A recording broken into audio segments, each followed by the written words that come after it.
Okay, I know, I'm sorry. I meant to post this earlier, but my life has been really crazy this last week. I don't know if it's a full moon, something in the air, or just all chaos wanted to come out early.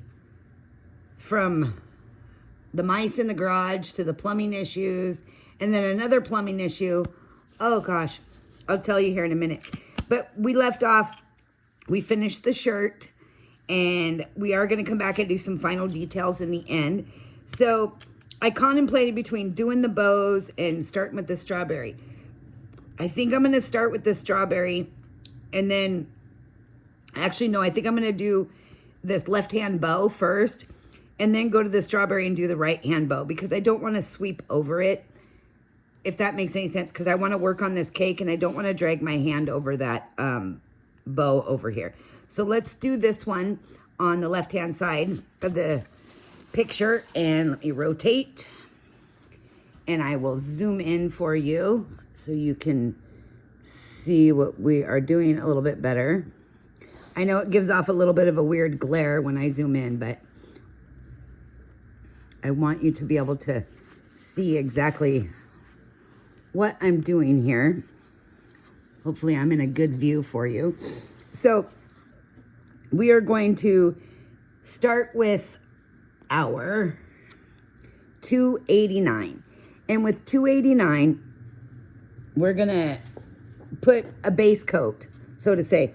My typical standard, let's throw in some base colors. So I'm basically putting a nice light base coat over the whole entire bow. A very thin layer, just enough to, barely put any color on the page. And you're underpainting, I guess, if you're a painter, you know what that word means. But your base color is going to help you along the way in your blending and giving you those crisp highlights that we're going to work with here. And it also gives just enough color to this pale white to give some nice effects to it. So if you're not familiar with putting down a base layer, I've been doing it throughout this picture, and it really will help you. So your base color should always either be a color that blends really well with the other colors you're using, or a lighter or darker shade than you are using. So you want to, can't even think of the words right now. So the color I'm using, for example, 289, is a very paled out grayish green. So this color is going to pair really well with the other colors I'm going to use. And by using this base layer here, when I start to put dark colors over this, I'll be able to go back over the areas I want to keep lighter, and it'll peek through a lot easier than if you're trying to just keep a certain area on your paper white or of a lighter shade. And this takes away that super bright contrast of the white. So it helps you fill in those grains better, and it gives you something to work with. And I know it's a very light shade, but that's the whole point. If you're doing something black, and you want to start making it a really jet black color, you're going to maybe want to put in a base layer of a dark green or a deep blue. Depending on what shade or tone of black you're going for, your underpainting would be a darker color or a lighter color of what your end result would be.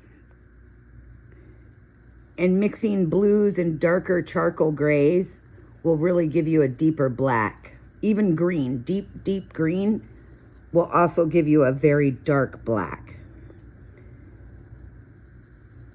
Okay, so now that I've done that, I'm going to go ahead and take my peacock green, and I'm going to kind of work some of these areas where there's some deeper shading. So like right around here, you see there's that white line. I'm going to try to keep that white line there. And I'm going to very, very lightly put in a coat of this peacock green.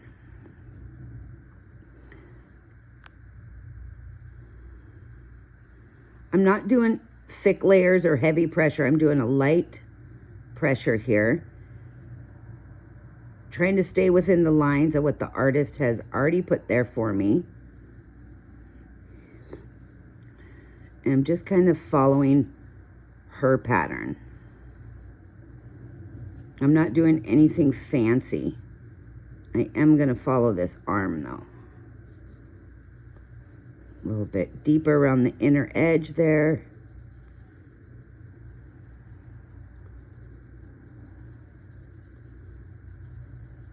Okay. And then I'm going to get this center.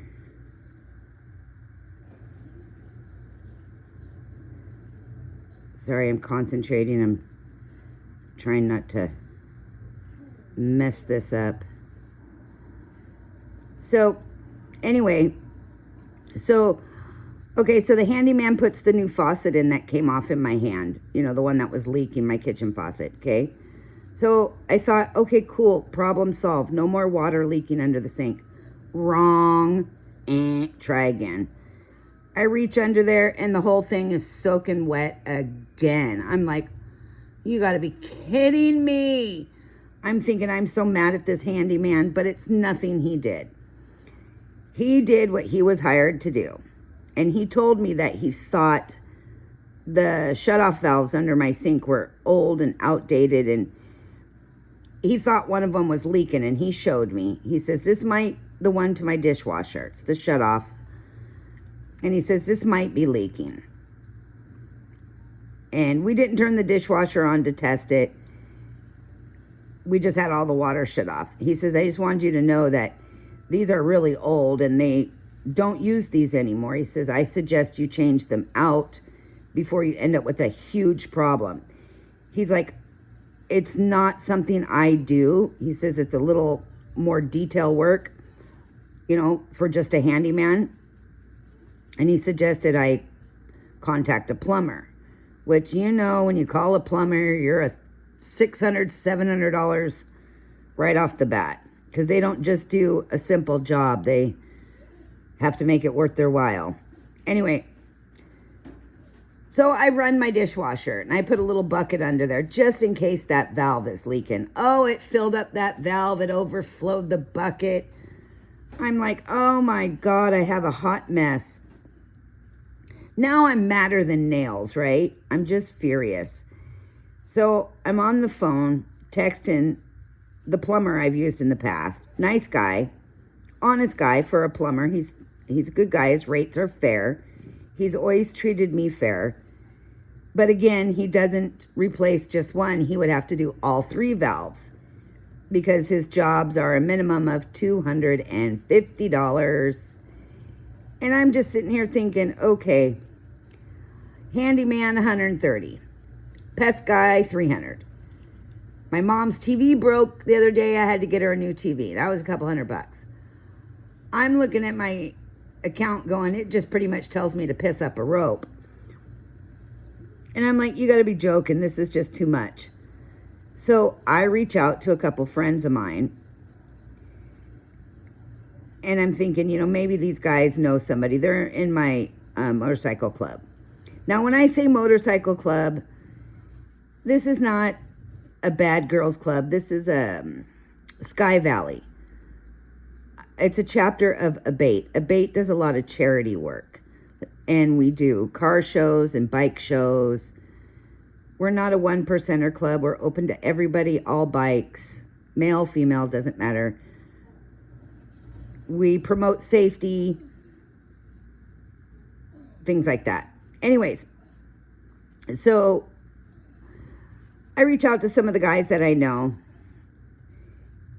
And some of them are veterans, and I'm hoping, you know, they can help me out. Because although those programs are out there for veterans,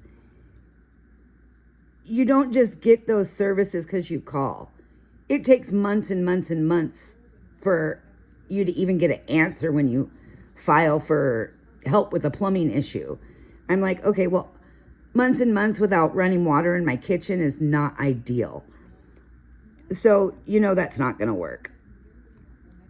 And so a friend of mine calls me and he says, hey, I got a guy that's going to come help you out. And I was thinking, oh, cool. So I asked him how much. He says, we'll talk about that later. And I'm like, no, we need to talk about that now because I'm not made of money.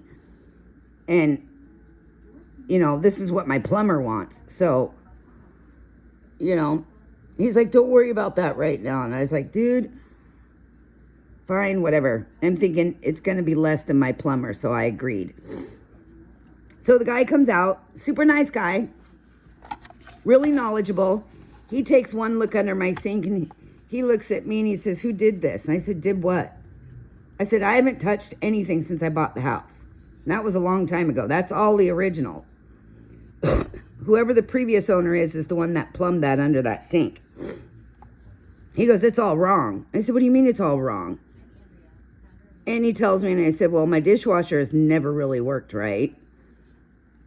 It's my garbage disposal. When you use it, it comes up the other sink, which that should not happen. So if your garbage disposal, when you turn it on and stuff comes up the opposite sink that your disposal's in, it's definitely backwards.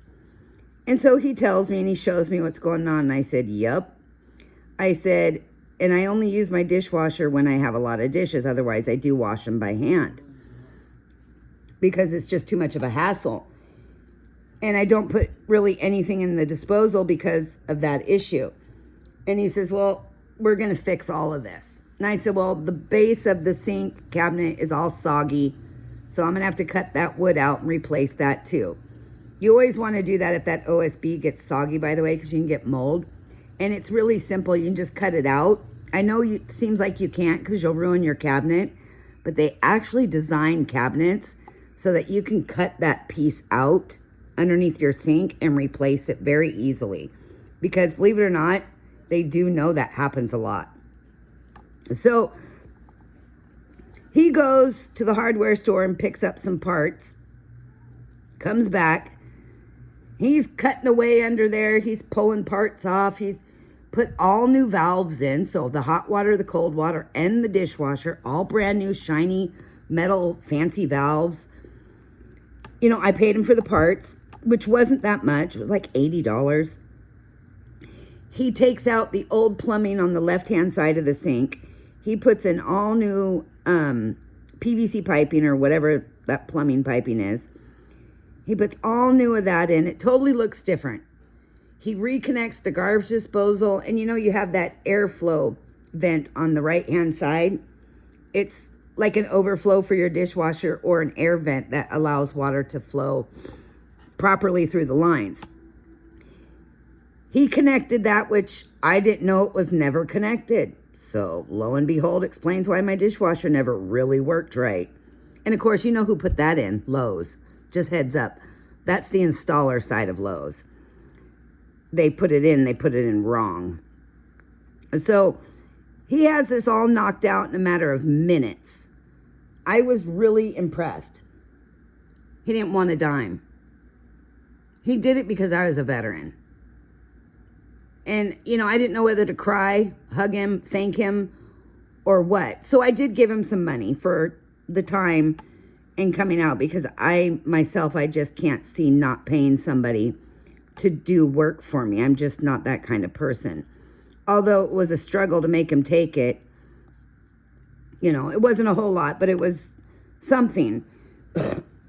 And super appreciative, But, of course, when he pulled the pipes off the plumbing, I was gagging and retching because that was all that food that had backed up from the garbage disposal into the wrong side of the sink. But that's really gross. And I kept smelling something, off and on. I'd get a whiff and I'd think, what is that? And I'd pour bleach down my drain, trying to kill it, get rid of it, whatever it was. I really learned a lot about plumbing today. But it just goes to show you, just because you think you can do something doesn't mean you should. If you're not sure, leave it alone, because that chaos that it caused me was a nightmare. And he even said to me that those being from 1996, those shutoff valves, he was shocked I didn't have problems sooner, or that my kitchen didn't flood sooner.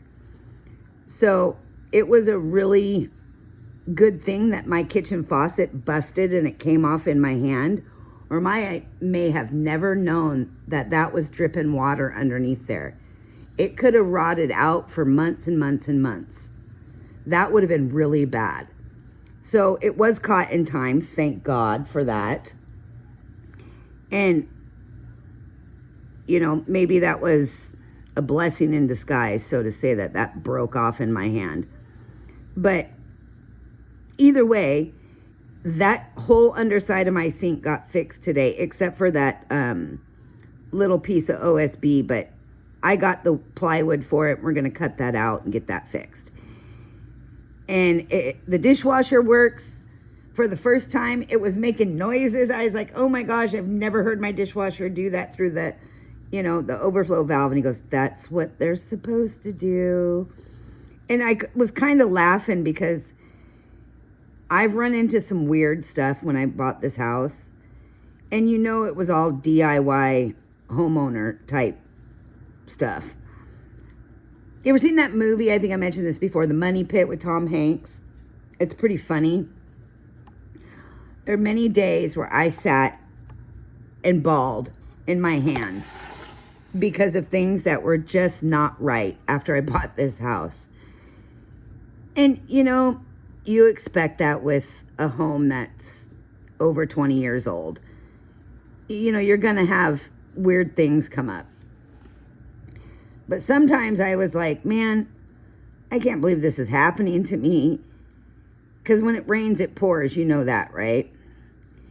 And when I bought this home, not only did I have to put a roof on that was unexpected, because, you know, in my state, you have to have home inspections before you buy a house. And according to the home inspector, my roof had at least 5 good years left on it. No, it didn't. The first gust of wind we had blew half the shingles off this house. I was like, you got to be kidding me.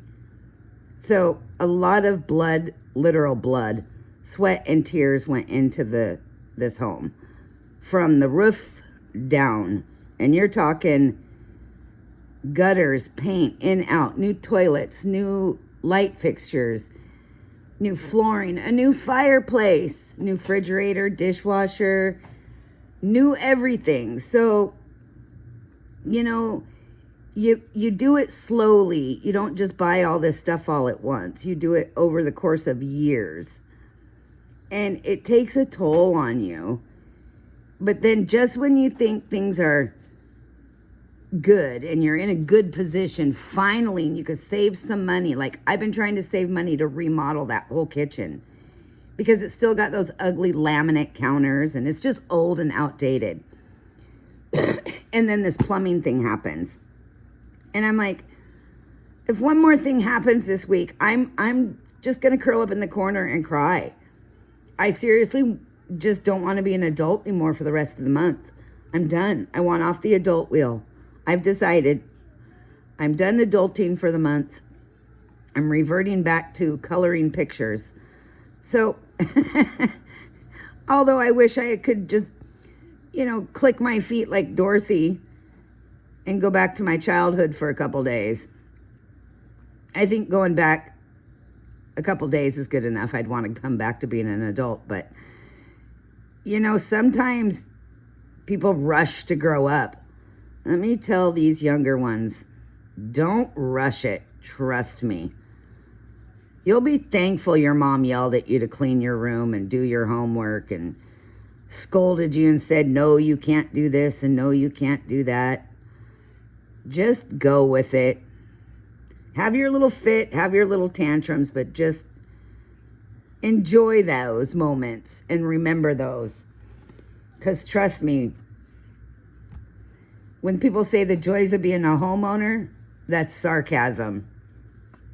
Anyways, the next color I'm going to grab is my my true green here. And we're still doing really light coats, by the way, as I'm chatting. And I'm just kind of going to, tongue-tied today. I'm just going to give it a light blend over what I already did and kind of pull some of it out towards the center areas where I'm going to have a little bit lighter of a color. So I'm going over that peacock green, just gently, light coat. But anyway, so that's been the crazy that's been going on over here. And I just got that fixed today. So the whole underside of my kitchen sink is basically all brand new plumbing, which I'm running the dishwasher for a second time, and I'm running clean cycle. I am flushing out all the lines in the dishwasher after I bleached it, just to make sure none of that gunk from those lines was in there, because that was really icky. That made me retch and gag. Thank God I never really used it that often. But anyway, it's not like it got on the dishes or nothing, but still the thought of it grosses me out. Brand new dishwasher, barely used. Oh. And then we got chatting, because he's a super nice guy. He's a biker, so he's a little rough around the edges, but he's a nice guy. Did an excellent job and did me the biggest favor in the whole wide world. I was so grateful and so thankful for people like him who help our veterans out. But he was so nice and he's so funny. It was a nice change of pace. Instead of having, you know, a big dollar contractor. Even though he is licensed, bonded, he was doing this off the clock as a favor. So that was really, really kind of him. It's nice to have friends like that. So I hope that if they ever need something that I can help them with, that they reach out to me. It's the least I can do for being there when I needed the help. But sometimes things get really overwhelming, especially when stuff happens all at once. And you're like sitting there just shaking your head. Like everybody, okay, during COVID, when y'all got those fancy refund checks, you know, the whole world got those checks. And of course, you know, then they tax the living Jesus out of you. There's always a catch, no matter what they say. Just know the government never gives you free money. So when I got mine, my furnace went out. Middle of winter, furnace goes out. So that ate my check. And then not even a week later, my hot water tank went out. That's the kind of crappy luck I've had in this house. But it was the original furnace from when the house was built in 1996. So that's pretty good. And the hot water tank was just shot. And that wasn't the original. That was a replacement. But again, it was not done correctly. Otherwise, it probably would have lasted longer. And it's not something I had done. Anytime I've had anything done on this house, I've had it done right. Because I don't want to be spending more money in a couple months to replace it again.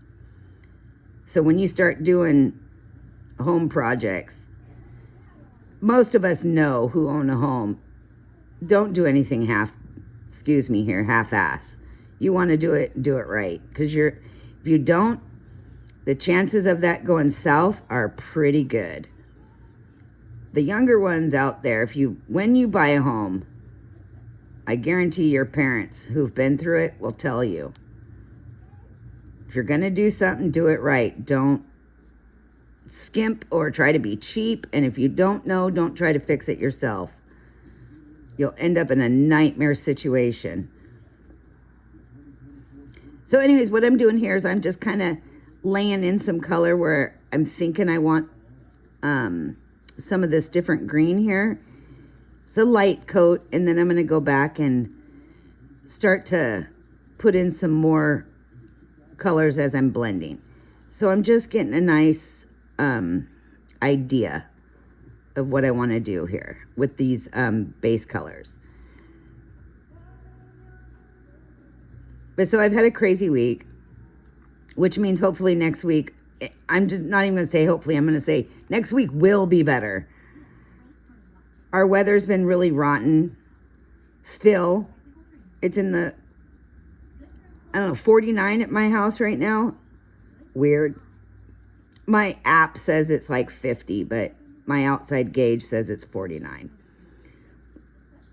Anyways, I guess it depends on what area you live in over here. Because I know it's colder in the mountains still, in the 30s at night. We were supposed to have some big thunderstorm today, and it did nothing. Absolutely nothing. I don't trust any of our weather guys. They'll say chance of sun breaks. It's like, dude, what's a sun break? I think we're one of the only few states that predicts sun breaks because our weatherman can't say if it's going to be sunny or not. It's almost comical. It's ridiculous. It's like, just say it's going to rain because that's pretty much what it does every day. And I don't mind the rain, so if you grew up here, you better be used to it. I love it when people move up here from California and they say, I'm so sick of the rain. I'm like, well, then go back to California. It rains here in the Pacific Northwest. It rains a lot, especially in the northern part of the Pacific Northwest. The Northwest part, Eastern Washington doesn't get as much rain. It gets pretty blistering hot over there in the summer, too. It's like desert-like in the summer. It's really hot. So again, it depends on the area you live in Washington State. But it's a lot of mountains, a lot of trees, a lot of wildlife. So if that's not for you, you might not like it here. And our windstorms are wicked. Okay, I'm going to take a little bit of my grass green now. And this grass green, because it's a bright green, I'm doing a light layer again. I'm just kind of moving that color around a little bit. I'm going to work this grass green because I'm going to give these bows a little bit of a brighter touch. Now, I'm not necessarily going for a metallic look here. Just want to be clear on that. If you want to make your bows more of a metallic look, go for it. That's not what I'm doing.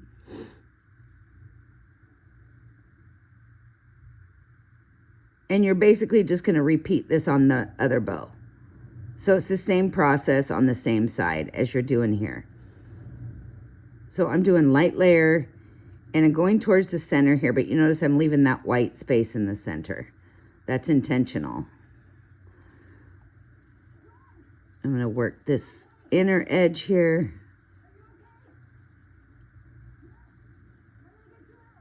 But I did mean to get this done a couple days ago, but I apologize for the delay. Life happens, you know? We get busy and crazy happens in our lives, and I can't always do everything I want to do. And it stinks. But as you get older, certain things take priority over other things in life. And home repairs are kind of a priority. You know, running water in your kitchen is important. I could live without a dishwasher. I have 2 hands. I mean, I'm older, so I didn't grow up having a dishwasher. My mom had 3 kids. She had her dishwashers. So unfair. But that's how it was. You know, times have changed so much. Kids these days are very different.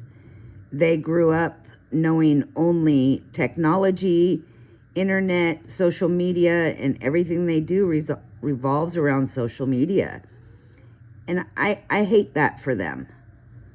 I really do. I wish they could experience the childhood that we had. I think the generation of kids would be so much different. You know, we had worked when we were kids to earn things. Nowadays, kids just get everything handed to them. And I don't mean every kid. I'm just saying, you know, kids get an allowance now to do chores. I didn't get an allowance to do chores. You did them or else. That was it. There was no option to not do your chores or housework or laundry or feed the animals or whatever it is you needed to do. It's just part of growing up. But kids today, they complain and cry about everything. And I don't mean that in a negative way, because it's a different generation. But it does drive me nuts at times.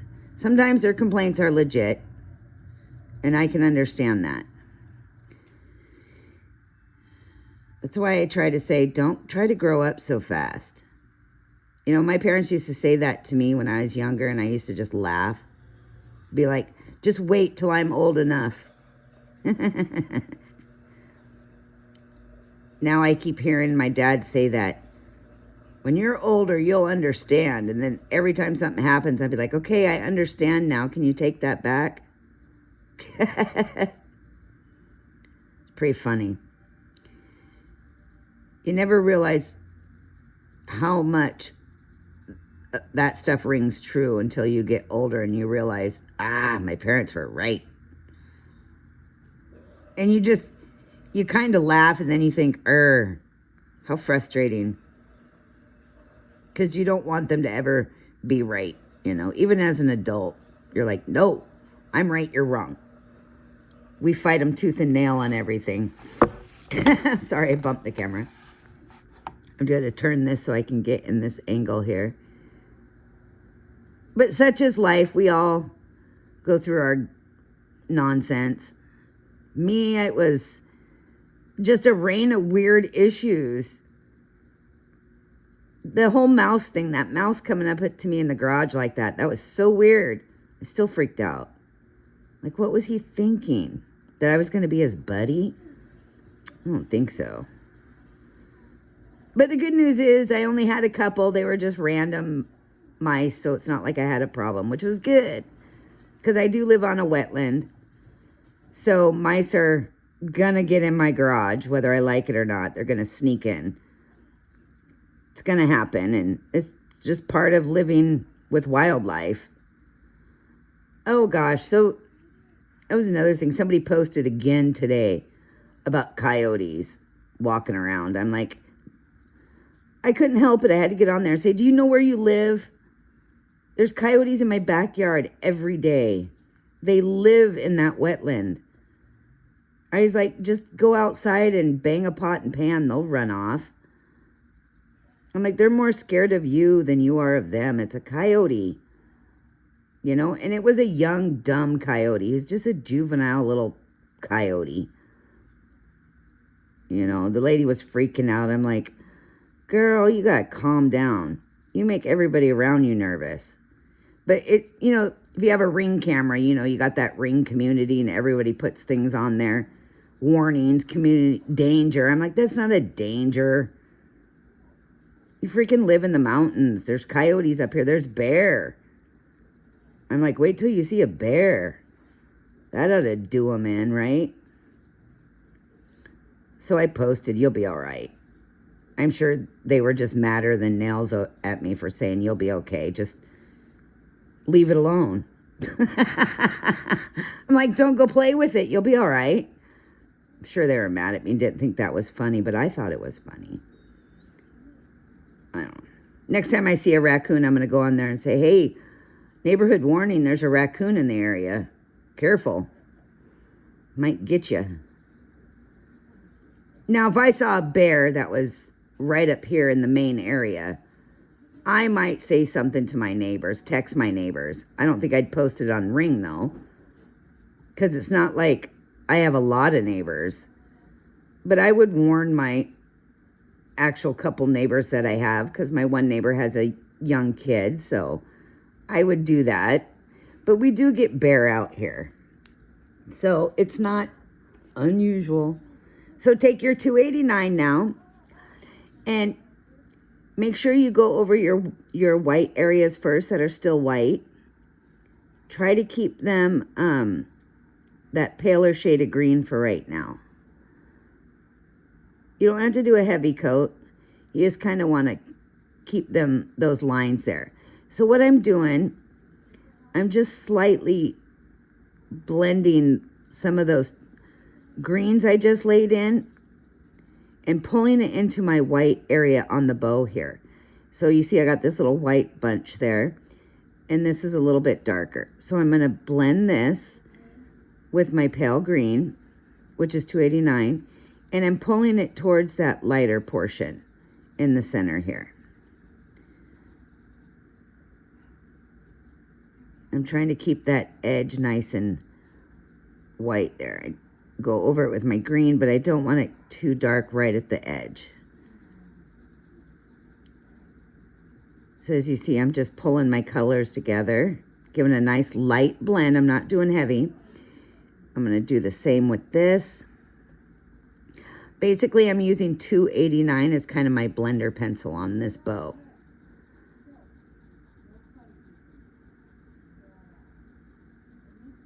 Okay, you can see that's the different shade there. It's kind of what you want. You want to get that different effect with the different colors. But we're not done. I'm never done. I do things differently. Some colorists do everything all at once. Some do layers. And then there's me. I like to build up to my final product. And sometimes I use colors that may not make sense, but in the end, they do.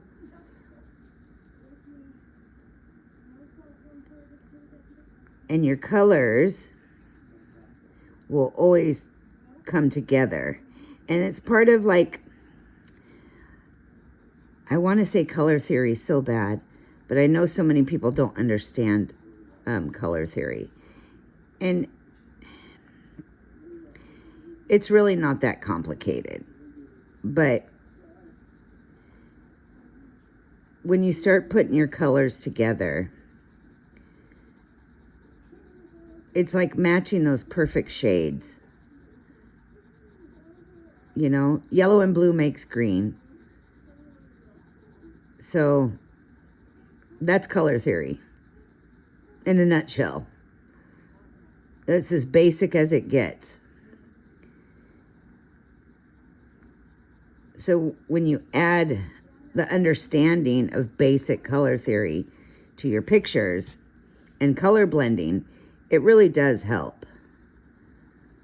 Because the only colors you really need to understand are your primaries.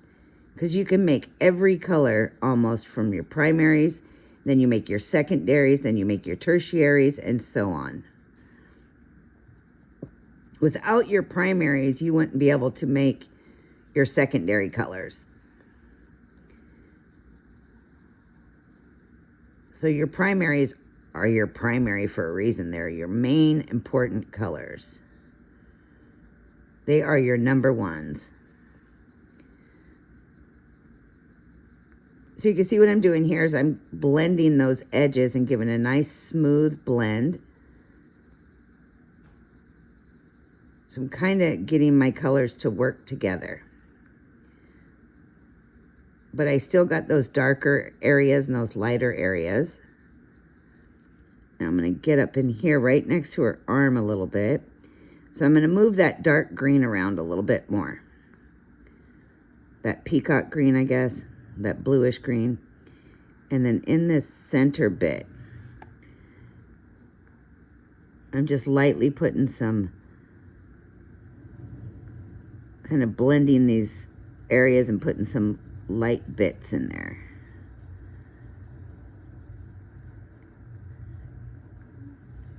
I'm not blending away my detail lines that I put in there. I'm just giving a nice good blend though to mix those colors.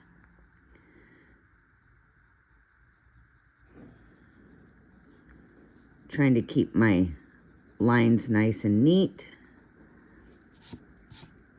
Okay, now I'm going to go grab my peacock green. And I'm going to make this shading in here a little bit tighter. So that white line there on the edge, I'm making it a little bit thinner by filling in that center bit just a little bit more. And I got that little white spot right in the middle of that. Then I'm going to come in here. I'm still doing a light touch. I'm just putting a little bit more of this peacock green in areas I want it.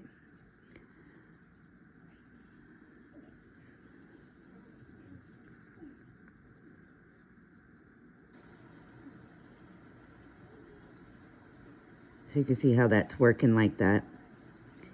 And right in these deepest, darkest areas here to kind of make sure you define those lines between the loops and the ends. I'm going to put a little bit more right here. I'm not doing a lot, just enough to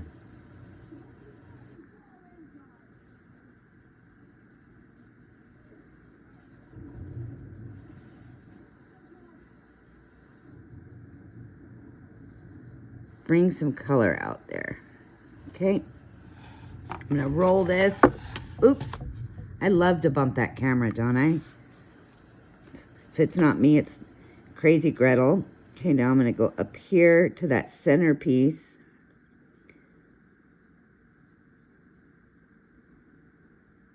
I'm going to go around the outside of it here with this peacock green, making sure I keep that center part of that bow separate. And then get my beautiful lines.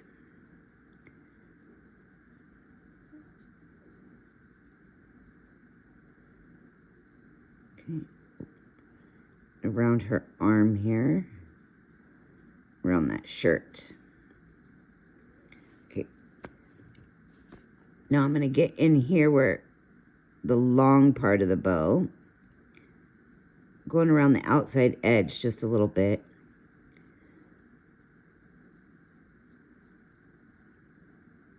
I'm just putting some fine lines in there to kind of mimic like the folds in the bow and the fabric.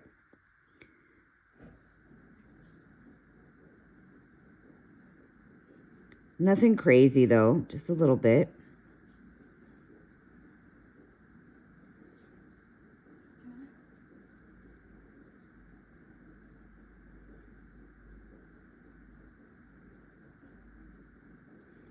And then this little bit here.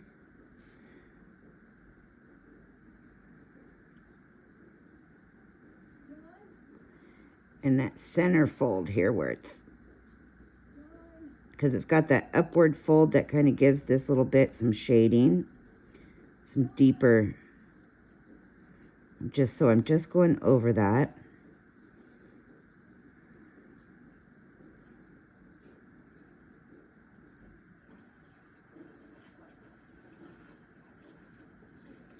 Okay, now I'm going to go back here.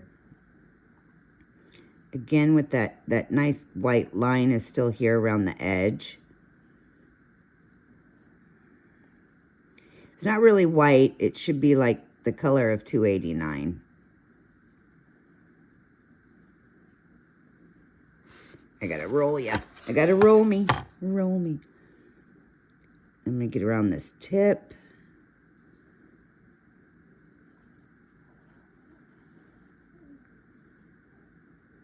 And I know that there are some people who are really impatient, so you guys probably just filled this all in.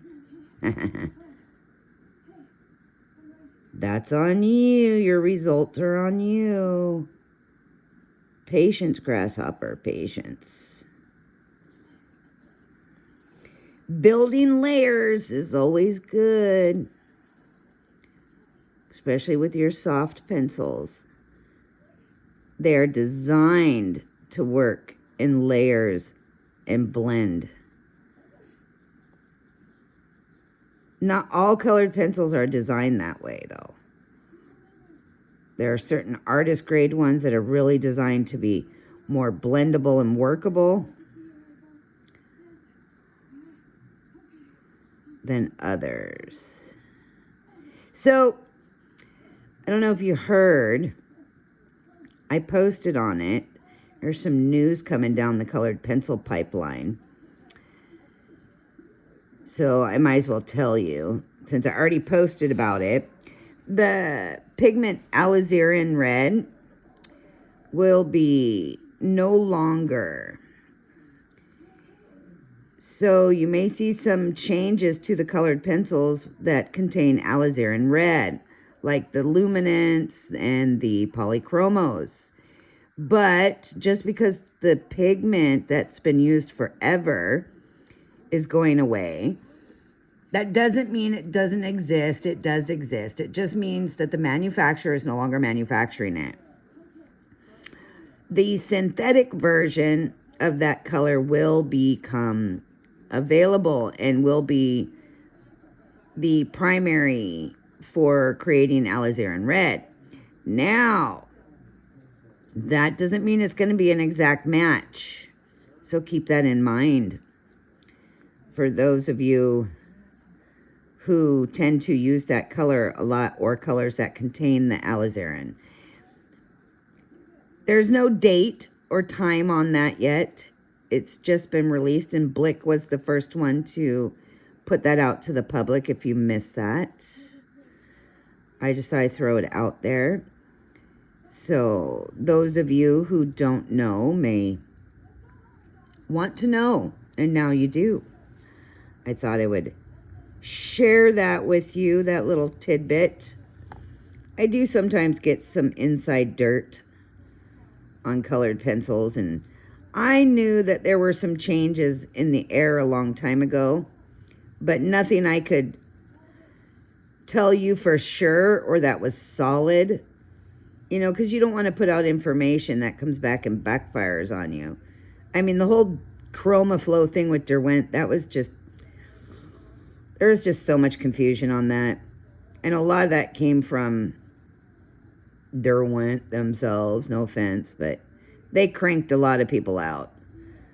They definitely could have done a better job on the decision-making process and releasing those colored pencils and the release of open stock, information-wise, etc., etc. They left a lot of people hanging without all the information and all the tools needed to make an informative decision. Okay, now I'm going to grab that true green again. And I'm not going to go all the way back into my darkest color, but I am going to blend this out just a little bit at the edges into that lighter area.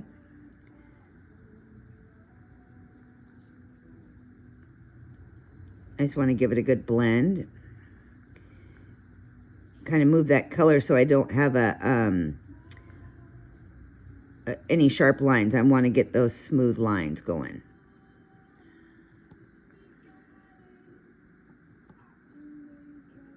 So anyways, I thought that little bit of pencil information was interesting. I thought I would make sure that I shared it, as well as I posted about it in my YouTube community there. Sometimes I throw up posts just to give you guys information about what's going on, if I know. I do get little birdie tweets, so to say, but without Twitter. I get information shared with me, and I can't reveal my source. I could tell you, but then I'd have to, like, you know, the rest. It's my little secret. But any information that I am allowed to share, I definitely will share. And I like to make sure I get that out as soon as possible, if I'm allowed. Some things they don't want me to say anything until they're ready to actually release it.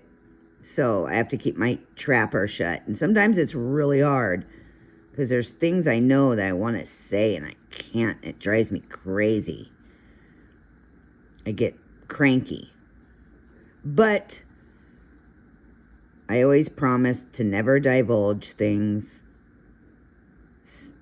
Otherwise, I lose my little perk. So And I don't want to lose my little perk. I like my little perks that I get. Anyways, so you can see here, I just gave that a quick blend. And then I'm going to do that same down here. So I've basically gone over everything, trying to give these nice even blends. And you can still see my dark lines in there from the peacock green. That's what you want to see. You want to get those good colors in there, but you still want to see your underlaying colors. And that's that base coat working its magic under there. So without that base coat, I would have a harder time getting those pigments to show through, because like that 289 gave the peacock green something to hold on to when I put those lines in there, besides just the paper. And it could have blended away into the grain of the paper. So by putting your base coat in there, you're giving it something to work with, so to say. I'm going to do this up here. And you notice the very few colors we work with, we've got very, very different tones and shades and hues just with these different greens. So you can see how easily you can create very different colors and very different shades with very few pencils. It's kind of cool. You've got that green effect, you've got that cream color effect, you've got that lime green effect, you've got that blue effect. Okay, pretty nifty. Okay, now I'm going to take my 289. I'm going to hit those white edges. I'm just putting a nice coat of my 289 there because I want to keep that white line. Even though it's not white, it's that really paled out green. And then in my center bit here, I am working that color, giving a nice blend in the center, keeping my white space, or my light space, I should say light. And it should be fairly easy to do this because you have that base color. 289 is your base color, so where I'm going over it, there's already that nice base color of the 289 under there, so it should be pretty easy to bring it back. Even if you've worked it away a little bit with the color blending. Because you've already put it in, it's still there. It's never disappeared. And everywhere you put that, you're going to be able to use that to add back in these highlights. And we will put some more highlights in too. I'm just going around that light space around the edge here at the top.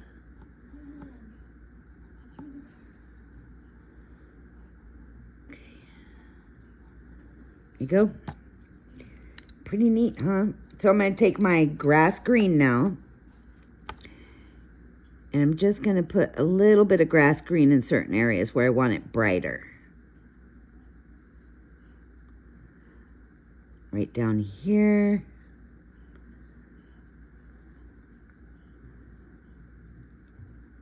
So when you're putting this grass green in, you should really feel the amount of pencil you have on the paper now. It should really be moving around smoothly because you're almost to the burnishing point because you've had so many layers that you've built up.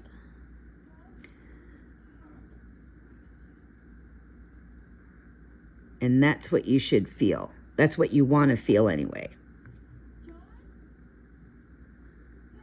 It's going around. I'm not going over everything, just certain areas.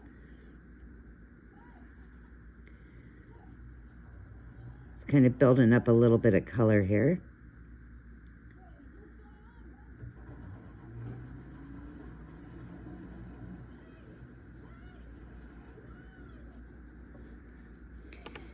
And I'm going to do this point here because I want that just a little bit brighter.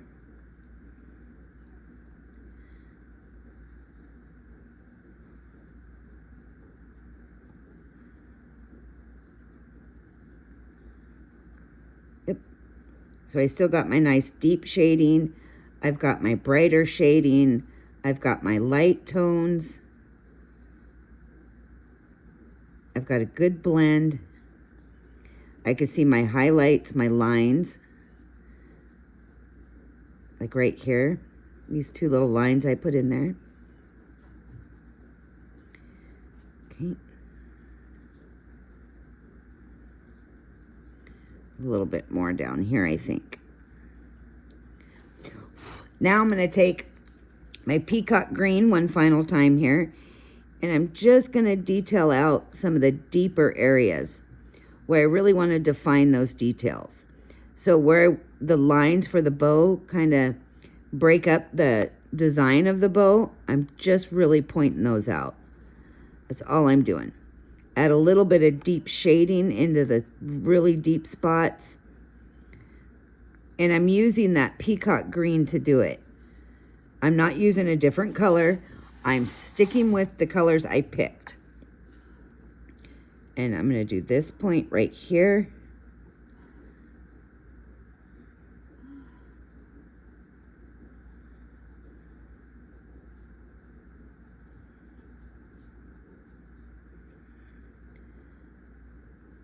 So I'm basically keeping everything simplified, but just with a few different colors, you've created a really cool effect. Now, you can make the metallic effect using these colors if you want to. I didn't want to do it on this shirt because it didn't seem like it fit with the rest of the shirt. Because I kept the shirt very simple and clean. I didn't give it a metallic look. I didn't want to give the bows a metallic look. There we go. Now, take your white and just, if you need to, add your white to brighten up those little center spots. You can, because it's just the 289 in there. So the white should really show up. Just like what I did. To really show up there. And I'm not going over everywhere I put 289, just certain little spots. Maybe a little right here. Now, the fancy gel pen, I'm using a number 10. These areas on the bow, these tips, I'm just going right over that. Now, somebody said to me, how do you get your gel pen to show up on your white or on your colored pencil? It's easy. The first rule of thumb is don't press hard. If you press hard, that's not going to do anything. You're just be gentle and go over it with a very light touch, and your gel pen should glide right over your pencils, just like I'm doing right now. Let that roller ball do its job. If you press really hard, you're going to, one, indent the paper, and then it's not going to show up as good. And if you get too much on your paper, don't smear it. Just let it dry. Let it dry because you can get it, you can pick it right off when it's dry.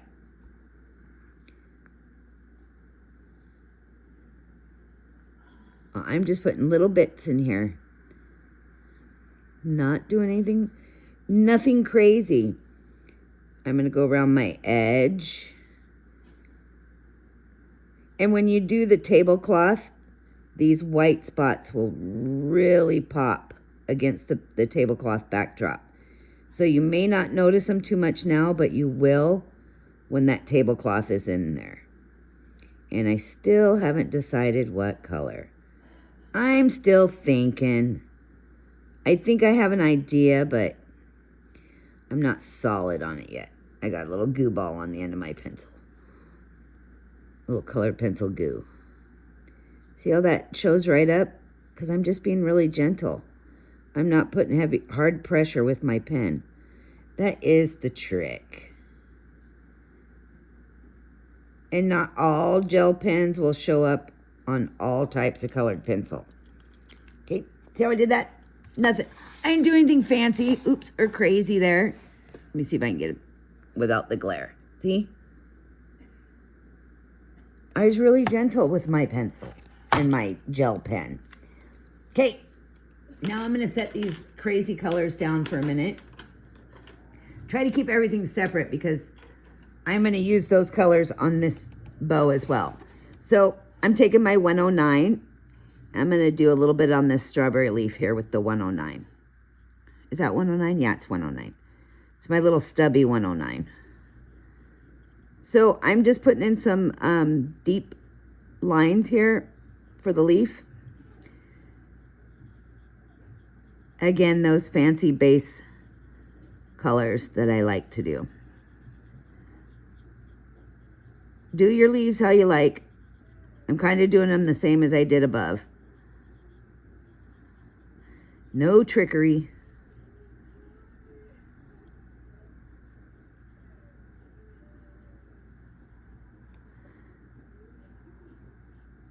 That's that center vein in that leaf is where I'm doing. And then just a little along the bottom. And then this guy. I don't have a very sharp tip on this pen. This pencil's kind of being icky.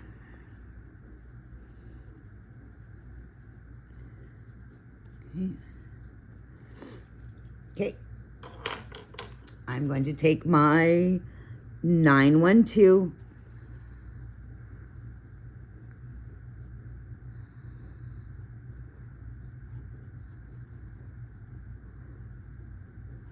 Going right over that 109. You know what? I might have used 911. No, that was 109. It was 109. It was 109. Sorry. Scared me for a minute. I'm like, did I just use the wrong color? Because that's going to look funny when it's finished. But no, I didn't.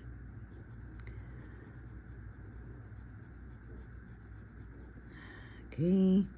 So I'm just throwing in some 912.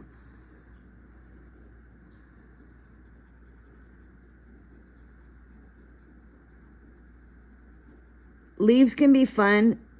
They can be complicated. I'm keeping these simple. Not going nutty on them. Bum, bum, ba-dum. Now I'm going to take my 1089. Putting a little in those areas that I left white. For now. Being careful around her skin color.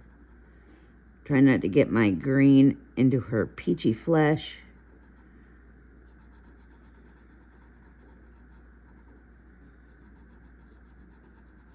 Again, you see my sharp tip, so you know I'm not being all crazy with my pressure.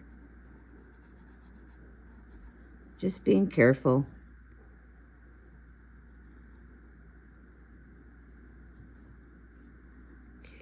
I am going to put my 1089 in that stem, though. Don't worry, it's not going to stay that color. Okay, now I want... Is that the one I want? Do I want this one again? Hold on. Digging in my pile.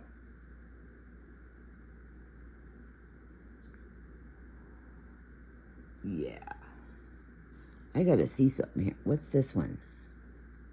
And what's this one? Nope. This is my 109. Take your 109. And you're gonna go back over the 109 part you already did. This time you're making it a little bit darker.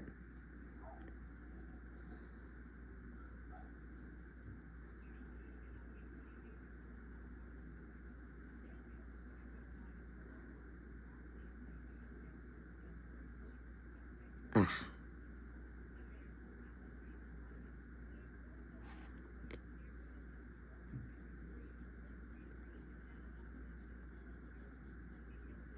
All right. And again right here. That defining line there between the two leaves.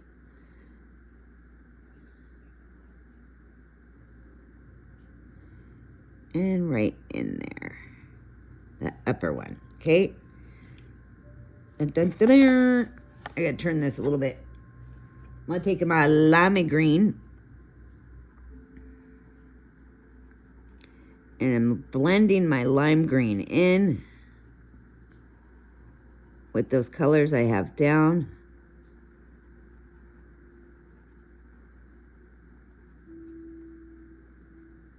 Giving it that bright lime green feel. Still got that little bit of lighter green in there as well.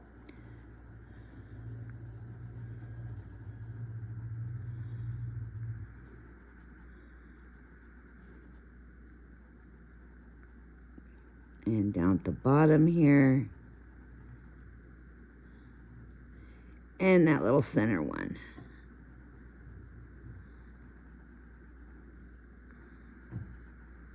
Okay. I'm going to take my 1089. Put those lines in there. Where I had those lighter colors. I'm just kind of putting a little back in there.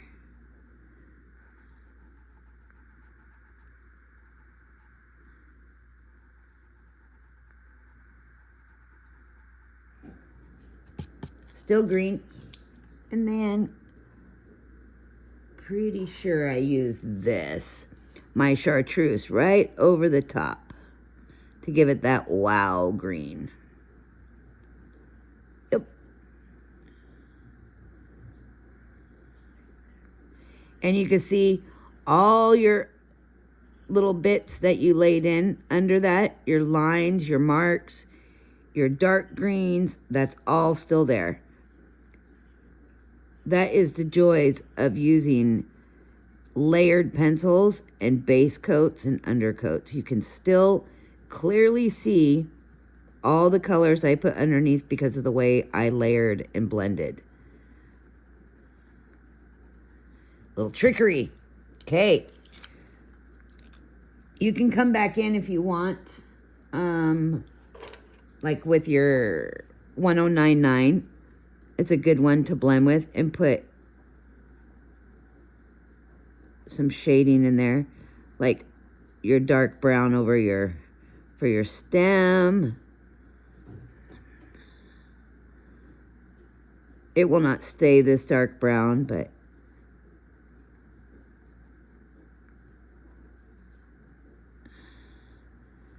it's a good color in there.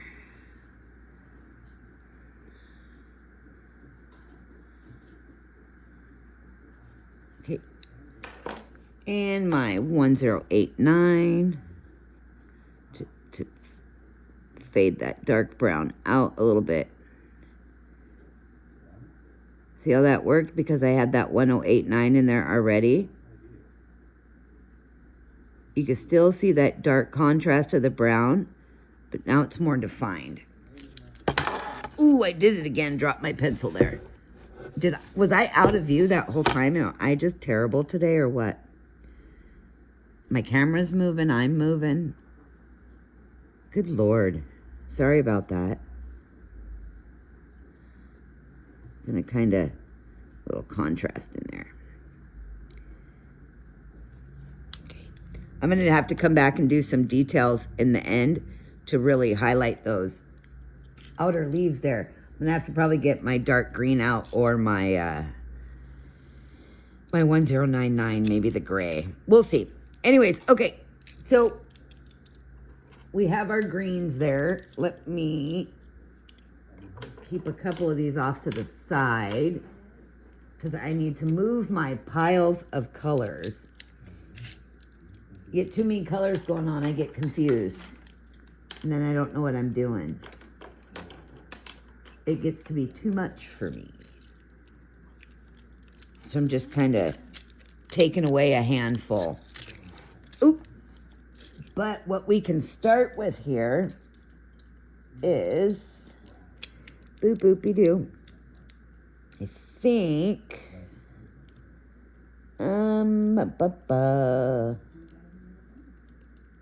take your 914 and very lightly, see the whipped cream behind the strawberry? Take your 914 and put a nice light base layer over that whole little dollop of whipped cream. So you're basically looking at it now, and it's a light creamy color. And it's a light coat. You're not heavy-handed here. Be gentle. Don't be a pressure monster. Put that nice layer in there.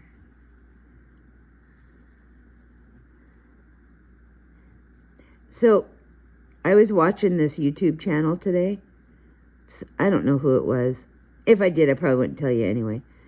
But it's not somebody I recognized before. And they were doing a picture. And I was just watching them do this picture. And about 5 minutes into it, I literally was nodding off. I was like, I hope I am more entertaining than that. I mean, at least I have stories. I mean, my life is crazy sometimes, so at least I have some funny stories. I was like, dude, you got to brush up.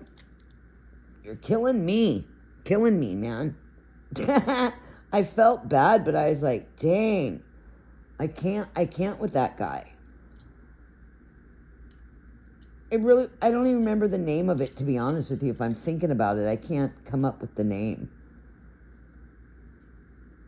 So, the next color I'm going to use, actually, no, I lied. We're going to go back to 914.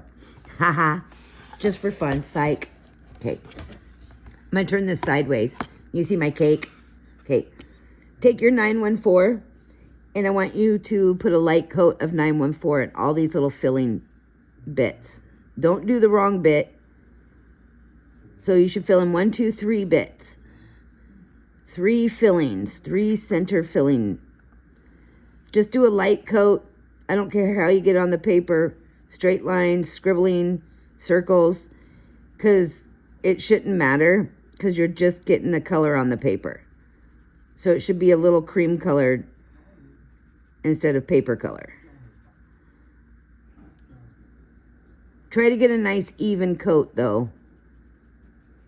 But a thin layer. Don't put a lot of pressure. And I want you to do all 3. Do them all. Because guess what? We're going to do the berry in the cake. I promised, right? So we're going to do it. And you notice I'm just literally laying color in here. This is probably the filling. Ooh, what's on my paper? Ooh, it's a scratch. What is that? Feels like something. I'm going to blame Gretel. She's probably sitting on it. Probably cat food. I'm blaming her because I can. Okay. I don't know what it was. But we're going to try to do this strawberry cake. And it's going to be chocolate cake with like this really light and fluffy, airy cream filling. But it's going to be kind of a peachy pink red berry filling. It's not going to be red, but it's not going to be pink. It's going to be a cool color. And it's going to have kind of an airy look to it. Almost like a mousse, but not a mousse. And it's not a pudding. It's my cake filling. Ha ha ha. But I played with this filling for a while. Because I wasn't sure what color. Did I do a lighter color brown? Do I do pink? Do I do white? And I was like, no, I think I want to do this. And the color I came up with, I think is pretty darn tasty. It made me literally want to go eat a piece of chocolate cake. I was so mad. I was like, oh my gosh, now I want to get fat and go eat cake. Okay. So once you've done that, you've done your whipped cream. You've done your layers in your filling here. take your cream, and you'll see in this berry, I don't know if you got the light version of her print or the dark version, but right in the center of the berry is that weird little spongy pit that the strawberries have. Put a nice little light coat of your cream in that. Just enough so you can see the color. And right between those, looks like little butterfly antennas up there, okay? Don't do a lot, just leave it at that for now. And then what I want you to do is put that pencil down. Why? I grab my brain and my colors. I'm going to get my pencils together and I'm going to come right back. Grab your reds, grab your white, grab your yellow Posca, because you're going to need it. And we're going to make some chocolate strawberry cake. I guarantee when we're done with this cake, you're going to want a piece of chocolate strawberry cake. All right, back in a blink.